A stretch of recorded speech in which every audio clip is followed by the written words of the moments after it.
Hi, I'm Nicholas Bell, and it is my pleasure to speak with Yorgos Gousis for his feature debut, Magnetic Fields, which swept the awards at the Thessaloniki Film Festival in 2021, and it is Greece's official submission in the category of Best International Feature at the 95th Academy Awards. So congratulations on all fronts there. Thank you and welcome. I haven't seen a film that's looked like this in quite some time, which I enjoyed. So tell me about how this came together, because I know you shot kind of at the height of the pandemic in Greece. The story of the film is that we were in pandemic pause in Greece, and we really want to have an urge to do something, a film. And with my friends, like a very small crew, like 7 people, I decided that I had some very few money, and I asked them if they want to come with me in an excursion. I would pay for the expenses of those 7 people to live there at an island, a Greek island, and we had a target in like 10 days to shoot a film that we decide it would be an adventure for us also, because we decided to do it as an unscripted story. We had a synopsis, we had a storyline, the 2 characters, and but we had no script, no dialogue. So we decided to improvise the whole situation, the dialogues and the filming process, locations or whatever, like an excursion, like whatever happens to us. If it's in the universe of the film, we feel it like this. We'll jump in and use it as even the problems, we will use it as things in the film. Sure. So the mini DV choice was first of all an aesthetic choice, because we felt that somehow there was a nostalgic feeling, also a road movie feeling, and also an impressionist painting feeling, like with the saturated colors, we can exaggerate the pictures to make this road movie more like a fairy tale, more like an unrealistic universe. And then also it was a very cheap choice for us. Well, you shot with a mini DV camcorder, right? Yes. Yes, and I liked how the texture of that, although it's set in contemporary times, it brought me back to kind of like how a lot of road trip movies used to feel, especially in the 90s maybe. But when you were coming up with a synopsis, do you have other directors in the background for inspiration? Because I thought of Wim Wenders quite a bit watching this. Wim Wenders, also the first movies of Jim Jarmusch, Strangers in Paradise. And for the mini DV, it was there was a film, I guess it was 90s, from Jean-Luc Godard, The Elegy of Love, I think it's the title, which the first part is black and white, but the second part is a mini DV, super extra saturated pictures. So we saw that, and we said we thought that this is maybe also a useful tool for if you're using mini DV. The themes between these 2 people who are also very lonely, there's a sadness there too. I thought of Taste of Cherry a lot, with there's a burial ground being sought out here, and all of these shots of the car driving on the road reminded me of that. So I liked that a lot as well. Your 2 leads, were they always in mind, or you set the story in motion and just approached them?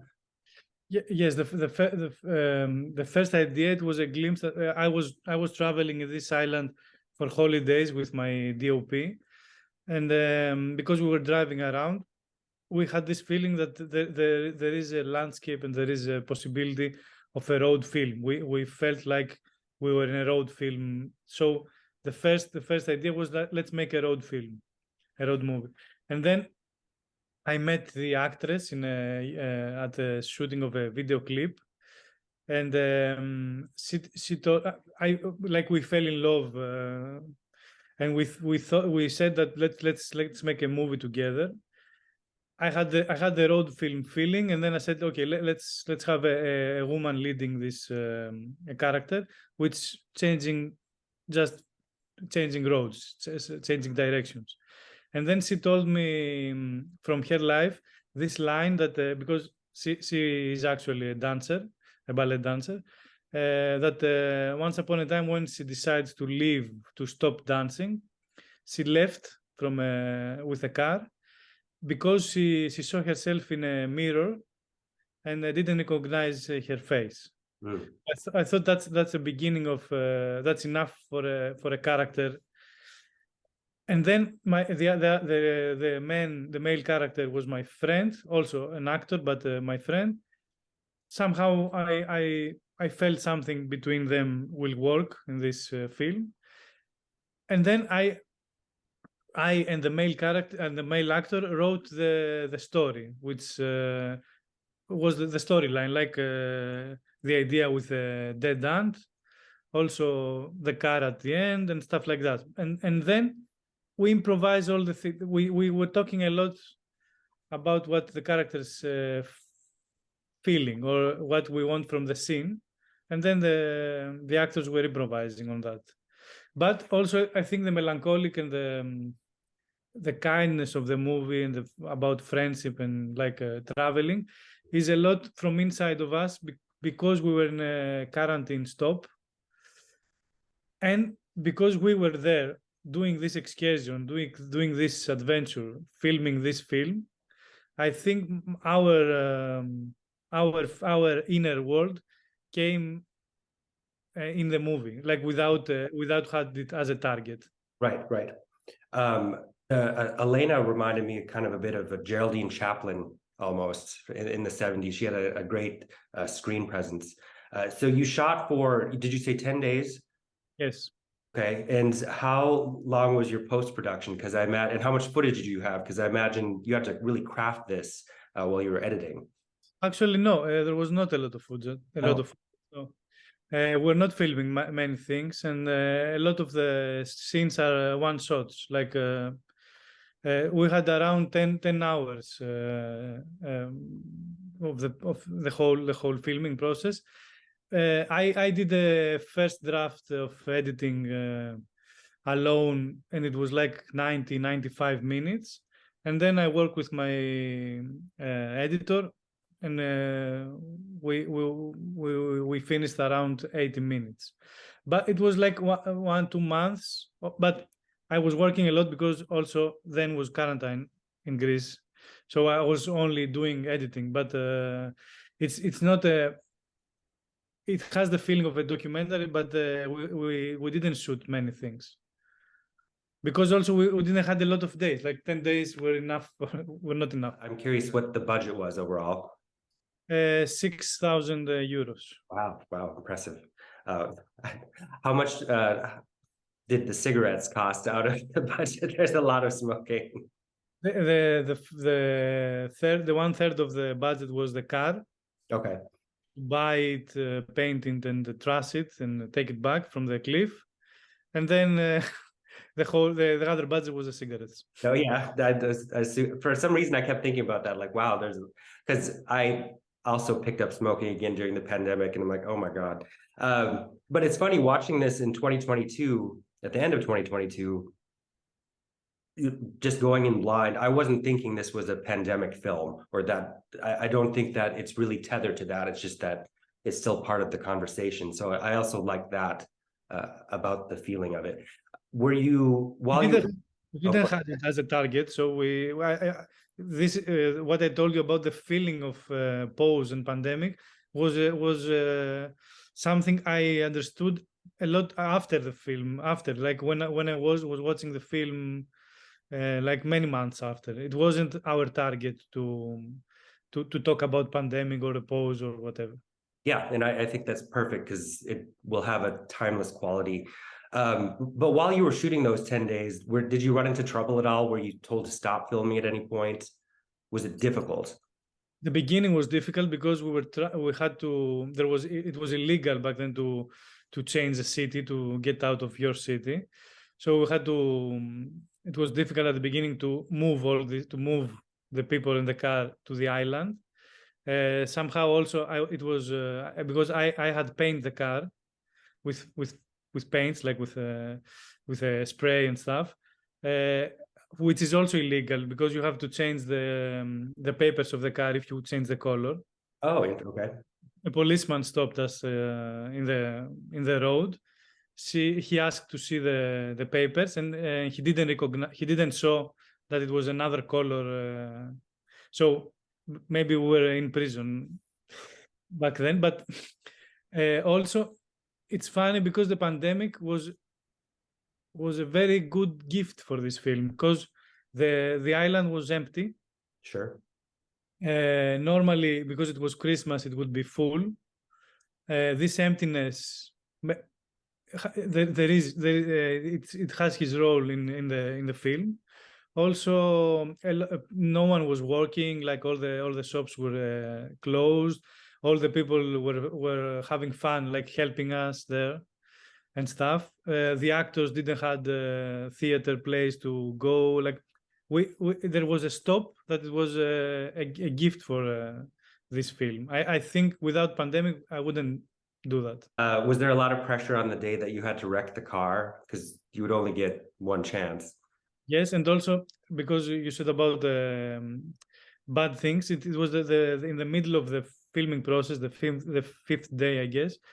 We were doing this scene at the mountain with the big radars, if you remember. Yeah. That they're trying to leave the box there, and it was very, very cold day. And when we get back to the hotel, we checked the cassette to see what we shot, and the cassette was empty. It was just a blue screen. Nothing was written the whole day. So we had to do the day again also, but we lost our trust in the camera. Like we didn't know why the camera didn't write this cassette. And then we knew that we had to trust the car, which was in one shot. Without trusting the camera, what are we gonna do? And Yeah. we live these 5 days with this like without trusting. We checked again and again and again all the time the cassette and stuff like that. And the funny thing is that the one shot of the cars, if you check the cassette, you will see that there are a lot of green and pink lines inside the picture, that they disappear magically 3 seconds before the car comes in the shot. Like because sometimes the camera didn't write well, like it was a glitch, and there was a glitch in the car shot, but the lines disappeared 3 seconds before the car come in. So we had a lot of luck also. Yeah. And also the day I found the title of the film, the day we lost the cassette. There you go. Yeah. Because we're Googling reasons why the cassette shouldn't be written. And someone said that if it's in a magnetic field, it can be unwritten. We thought that the radars had magnetic fields, but of course not. But this idea stuck in my mind. And I think, magnetic fields, maybe it's a nice title because of there's a space that magnetic power comes to opposite items, like to items with opposite energy, like my characters, which I think it's opposite somehow. They are magnetized. Like an attraction, but also a sense of erasure, maybe too.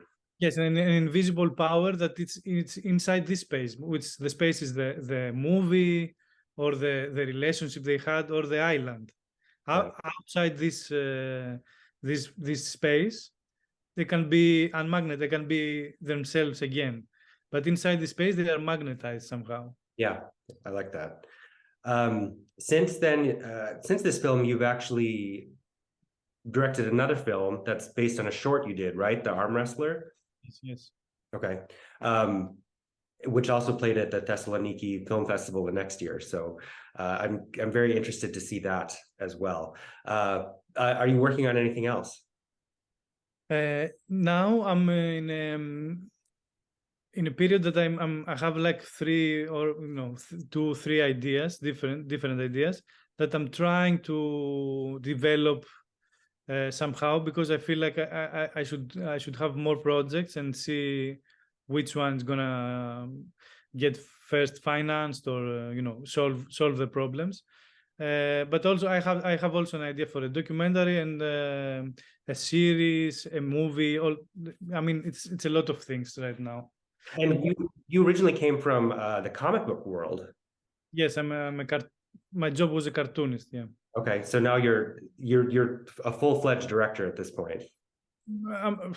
Yes, I feel like I'm more fascinated, or I'm having more fun in this process than my desk and the loneliness of my desk. Sure. But of course, at the end, somehow it's the same target, like to narrate a story. Sure. Well, thank you for taking the time to speak with me, and congratulations on the film and going forward with various awards. And I look forward to seeing what comes next for you. Thank you. Thank you very much. Thank you. Hey, this is Eric from IONCINEMA.com. If you want to support us, subscribe below.